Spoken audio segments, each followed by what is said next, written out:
Tinapos na ng Task Force Kalihim ang search and retrieval operation sa Masbate. Ito po'y matapos ma-recover ang mga bangkay ng mga piloto ng bumagsak na eroplanong sinakyan ni DILG Secretary Jessie Robredo. Kanina humarap sa media ang may bahay ni Robredo. Inilahad ni Attorney Leni Robredo ang huling pag-uusap nila ng kalihim bago ang plane crash. Makibalita tayo kay Cara David. Ma, sandali lang, may inaasikaso ako. Tawagan na lang kita. Ito raw ang huling pag-uusap ni na Secretary Jessie Robredo at asawa niyang si Attorney Leni. Bandang 4:40 ng hapon daw ito noong Sabado, ilang minuto bago bumagsak ang sinasakyang eroplano ng grupo ni Secretary Jessie.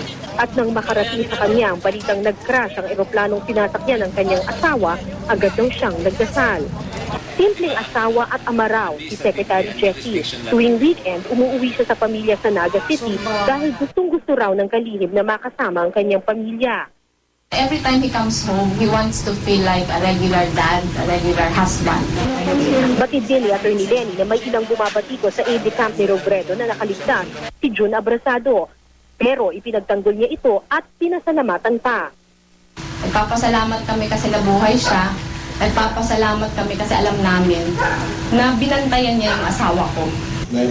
Nang tanungin naman siya kaugnay sa naudlot na confirmation sa Commission on Appointments ni DILG Secretary Robredo, Hindi naman yun ganun ka-importante for him.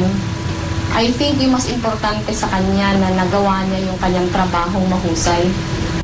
at kung sino man daw ang hahalili sa nabakante niyang pwesto, Share his vision para mapatuloy sana yung kanyang nasimulan.